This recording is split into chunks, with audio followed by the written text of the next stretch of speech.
Haifa में कई military अड्डों पर मिसाइल ड्रोन अटैक किया गया। वहीं लारी जाने के बाद अब ईरान को नया एनएसए मिल गया है, नेशनल सिक्योरिटी ऑफिसर, और या फिर इस नए कमांडर की बात की जाए, इसको खत्म करने के लिए इजराइल ने 2 घंटे का ऑपरेशन लॉन्च भी कर दिया है।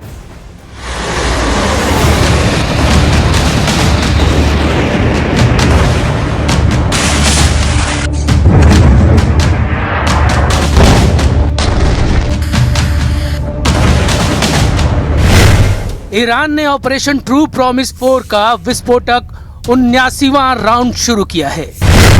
ईरान के टारगेट तेल अवीव के साथ अमेरिकी सैन्य ठिकानों का सफाया है।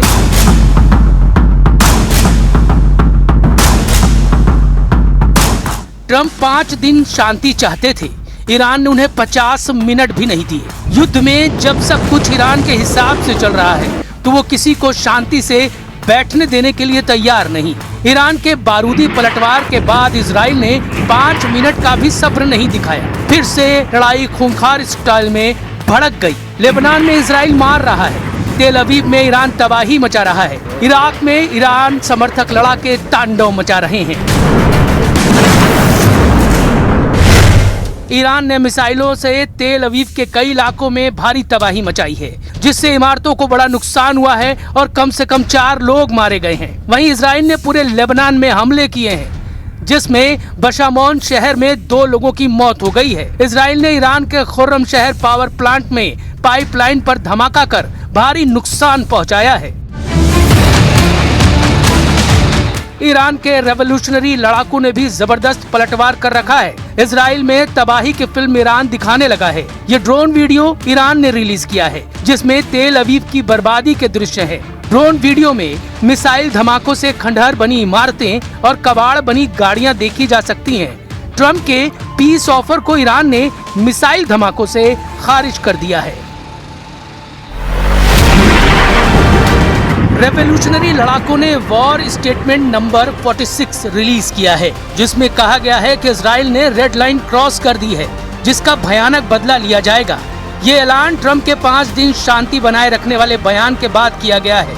यूएस मिलिट्री के सेंट्रल कमांड के चीफ ने आरोप लगाया है कि ईरान मिलिट्री टारगेट की जगह अब सिविलियन पर हमले करने लगा है। ईरान इंटरनेशनल को दिए इंटरव्यू में एडमिरल ब्रैड कूपर ने कहा कि ईरान में फिलहाल तख्ता पलट का कोई आसार नहीं है, क्योंकि ईरान की जनता सड़कों पर आने के लिए तैयार नहीं।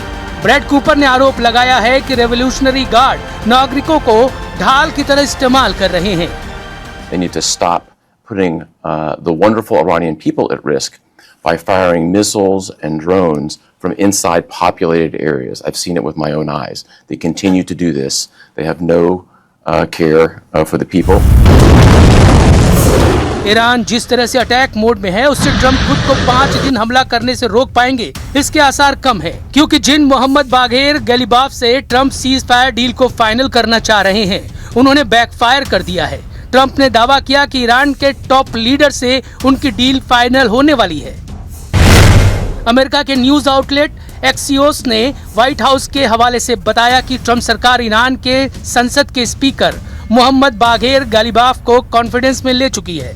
रिपोर्ट में ये तक कहा गया कि गलीबाफ से बातचीत करने के लिए अमेरिका के उपराष्ट्रपति जेडी वेंस को भेजने की तैयारी है। खबर है कि ट्रंप ने रेवोल्यूशनरी गार्ड के पूर्व लड़ाका को ईरान का नया सुप्रीम लीडर बनाने का ऑफर तक दिया है। ट्रंप दावा कर रहे हैं कि वो ईरान के सबसे इज्जतदार लीडर से डील कर रहे हैं। Steve Witkoff speaking with Mr. President. A top person. Don't forget, we've wiped out the leadership phase 1, phase 2, and largely phase 3. But we're dealing with the man who I believe is the most respected and the leader. It's a little tough. We've wiped out everybody. और चलिए अब आपको महायुद्ध की 25 बड़ी खबरों के साथ में दिखाते हैं कि क्या कुछ अपडेट रहा है। ईरानी रेड क्रेसेंट सोसाइटी के बचाव कर्मियों ने तेहरान में इमारत के मलबे में दबे लोगों का किया रेस्क्यू। इजरायली हमले में तबाह हुई थी इमारत।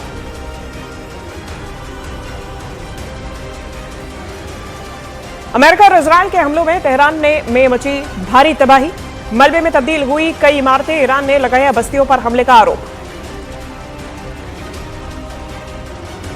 लेबनान में हिजबुल्लाह के नेटवर्क पर इजराइल की बड़ी चोट, हिजबुल्लाह के कब्जे वाले फ्यूल स्टेशन को किया तबाह। ईरान जंग के बीच अमेरिकी राष्ट्रपति डोनाल्ड ट्रंप ने पीएम मोदी को किया phone, social media platform x पर लिखा, हॉर्मुज स्ट्रेट को खुला रखने के मसले पर हुई बातचीत। पीएम मोदी और ट्रंप की बातचीत पर अमेरिकी राजदूत सर्जियो गौर का बयान, कहा दोनों नेता पश्चिम एशिया में तनाव कम करने के प्रयासों पर हुए सहमत। पश्चिम एशिया संकट के बीच अमेरिकी राजदूत सर्जियो गौर ने न्यूज 18 इंडिया से की एक्सक्लूसिव बातचीत, कहा ट्रंप को है पीएम मोदी के अनुभव पर भरोसा। इजरायली राजदूत रूवेन अजार ने पश्चिम एशिया मामले में भारत की बड़ी भूमिका की उम्मीद जताई, न्यूज 18 इंडिया से कहा पश्चिम एशिया के भविष्य में हो सकता है भारत का हिस्सा। इजरायल ने फिर किया लेबनान के अंदर हवाई हमला, दक्षिणी लेबनान के अल माशूक इलाके पर बरसाए बम, हिजबुल्लाह के ठिकानों को बनाया निशाना। फिलिस्तीन के वेस्ट बैंक में मिसाइल हमले से बाल बाल बचे लोग, घरों से सिर्फ 10 मीटर की दूरी पर बन गया बड़ा गड्ढा। ईरान ने ट्रंप के हमले रोकने के बयान का उड़ाया मजाक, सोशल मीडिया पर ट्रंप की एक तरफा चैट की नकली फोटो जारी कर कसा तंज। ईरान और अमेरिका में बातचीत की अटकलों के बीच रेवोल्यूशनरी गार्ड्स हमले की नई लहर का किया ऐलान, ऑपरेशन को दिया या खैर अल फतेह का नाम। लारिजानी की मौत के बाद ईरान ने नई राष्ट्रीय सुरक्षा सचिव का किया ऐलान, रेवोल्यूशनरी गार्ड्स के पूर्व कमांडर मोहम्मद बाकर जुल्कद्र को बनाया गया एनएसए। यूएई ने ईरान के बड़े हवाई हमले को नाकाम करने का किया दावा, कहा ईरान की 5 बैलिस्टिक मिसाइल्स और 17 ड्रोन्स किए गए इंटरसेप्ट।